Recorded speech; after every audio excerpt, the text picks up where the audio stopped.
How are you? Good to see you. Good to see you. Thank Chairman? you. I see you on TV.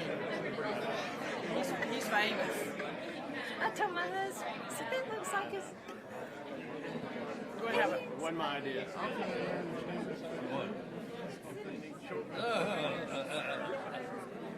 Hey, every time I bring one of my cameras with a big speaker,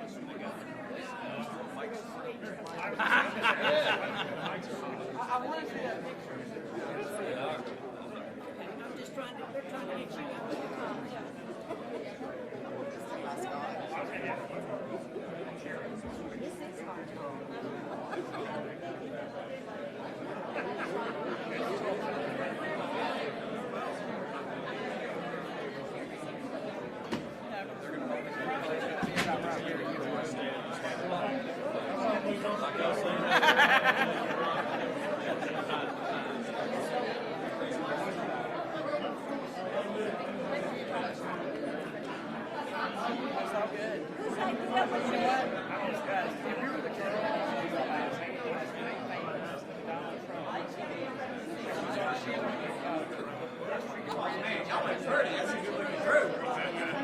Mind if I stand in here?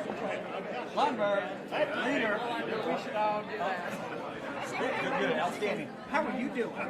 Don't you want to stand up front somewhere so you can be seen? Are you sure? All right, all right.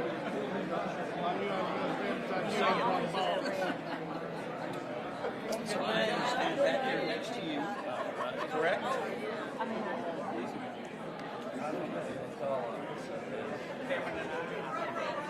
Joy Revelation, yes. Bell or Street? Bell. These are hot.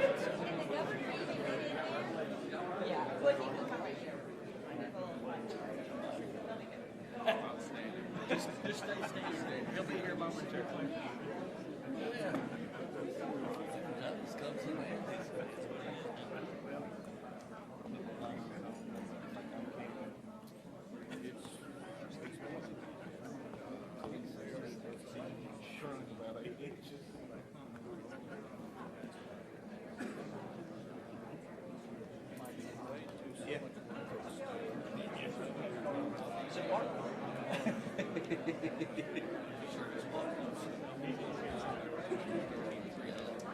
No, Dunkin' Donuts. You're Dunkin'? Those eyes are so piercing.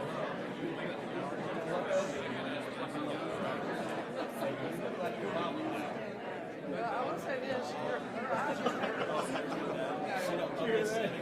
Yeah, your eyes are brown. Well, she and the good news is the genetics work that way. That's awesome. I love it.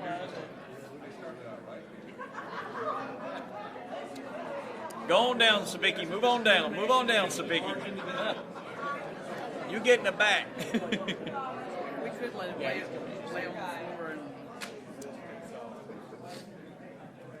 Anybody got any good jokes or stories? Yeah. Oh, yeah, actually. They thought you were going to sing us something. I was disappointed you didn't sing today. You just read the poem.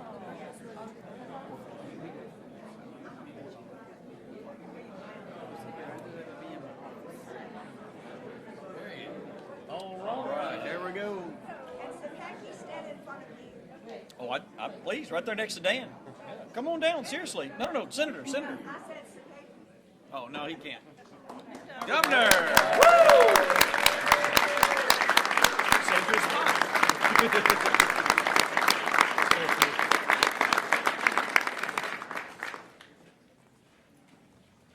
Good morning. Thank everyone for being here. More than 230 years ago, the Founding Fathers gave us our Constitution, the basis for the formation of this country. And the liberties guaranteed to us by the Constitution are sacred. And we have a responsibility to uphold the framework that those Founding Fathers established. They firmly believed that to protect the inalienable rights that they set out, they needed to ensure that citizens had the right to bear arms, which was cemented in the Second Amendment. The Second Amendment's clear and concise and secures the unfringed right of law-abiding citizens to keep and bear arms. I'm proud to be joined by members of the General Assembly who've helped to lead the way on this important issue. My office has worked closely with Lieutenant Governor McNally, Speaker Sexton, Leader Johnson, and Leader Lamberth, and we appreciate their hard work. While we are introducing this as an administration bill, there are some on this stage who have championed this issue for many years. To them and to every legislator who's standing with me today in defending the rights of Tennesseans, thank you. Today, I'm announcing that we will be joining 16 other states in this nation by introducing a constitutional carry law in the state of Tennessee. This law would extend the constitutional right to carry a handgun to all law-abiding citizens with or without a permit who are 21 and older, except in restricted areas. Now, with the freedom and liberties guaranteed to us in the Second Amendment also comes a great responsibility to steward them wisely and to protect our citizens. Here in Tennessee, there was an 85% increase in guns stolen from cars and trucks over a 2-year period in 16 and 17. In light of this reality, we need to be increasingly vigilant in also enacting laws that strengthen our ability to protect our citizens. That's why the legislation I am proposing will significantly increase penalties on those who steal or unlawfully possess a firearm, including a mandatory minimum sentence for those who steal a firearm. The bill is not only focused on protecting our Second Amendment liberties, but also on increasing safety for all Tennesseans. This legislation is about increasing freedom for law-abiding citizens and implementing harsher penalties for criminals.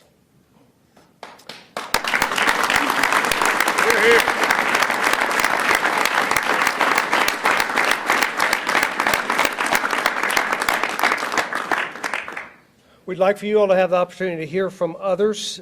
Speaker Sexton, Chairman Bell, Leader Lamberth, Senator Stevens, and then I'll answer questions. Speaker Sexton.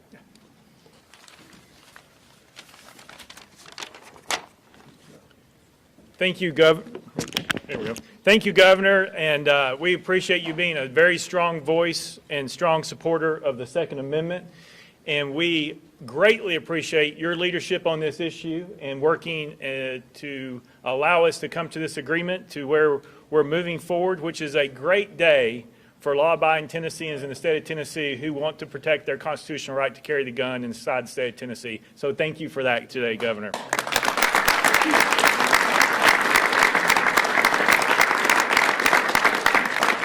It is also a great day as well for our partners in law enforcement. The DAs, the judges, the sheriffs, the police chiefs, those who serve and protect our communities. Communities all across our great state of Tennessee will find this to be an effective tool in combating gangs and violent crime because we'll be taking guns out of the hands of criminals and taking criminals off the streets in Tennessee. Thank you, Governor, for what you've done for us.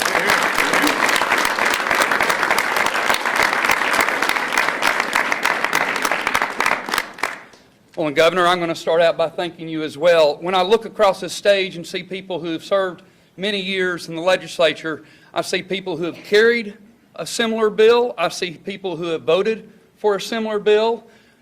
But we would not be here today if it wasn't for your leadership, Governor, so we appreciate you.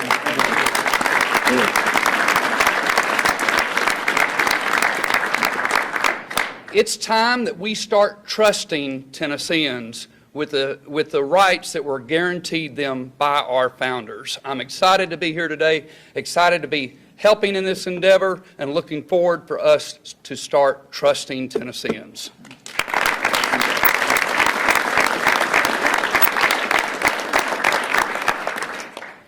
Governor, I will echo what others have said. Thank you very much for your leadership on this issue. Any time that we can stand for freedom together is a good day in Tennessee. Today, this is the first of its kind constitutional carry bill that, to my knowledge, has ever been filed anywhere in the nation. This bill reduces penalties on otherwise law-abiding citizens, individuals that have done nothing wrong other than exercise their Second Amendment right, individuals that would be eligible to get a carry permit, but for whatever reason did not do so before they came across the attention of law enforcement. These are individuals that are mothers and fathers. These are individuals that are business owners. These are individuals that are employees throughout the state of Tennessee that choose to carry their firearm for their own protection. And to criminalize that behavior is ridiculous. I'm glad that today, that is going to end. On the other hand, for those criminals out there, those felons, those that choose to misuse their firearms and attack their fellow citizens, hear this now. If you steal a gun in this state, if you use that gun, if you possess that gun and you're a convicted felon, you will go to prison, and you will go to prison for a very, very long time under this bill.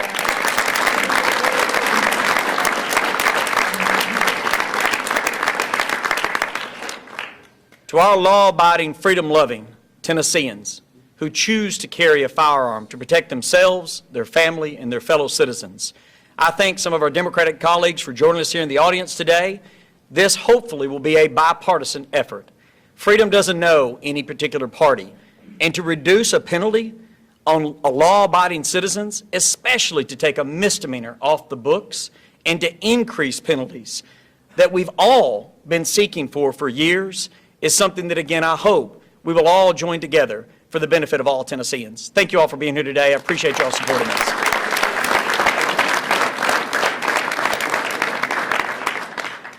I just want to, again, thank Governor Lee for getting behind this effort to expand lawful Tennesseans' rights to protect themselves. Government and the people who instituted our government believed that law-abiding citizens have this protection, this ability to protect themselves. And I'm thankful now we are going to do it. But also, as the governor mentioned, I want to emphasize, with rights come responsibilities. And those who forfeit those and misuse their rights, the state of Tennessee will, as Leader Lamberth said, come down very harshly on you. We do not accept that felons, people who should not be having in possession and exercising these rights, they forfeit them, and they're going to serve a long time in prison when they do so. And so thank you again, Governor Lee, for your leadership. Thank you.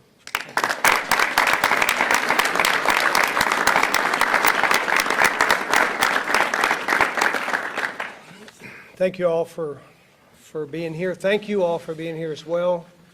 We'd like to take the opportunity to answer questions, so we'll open it up. Natalie? October 27th.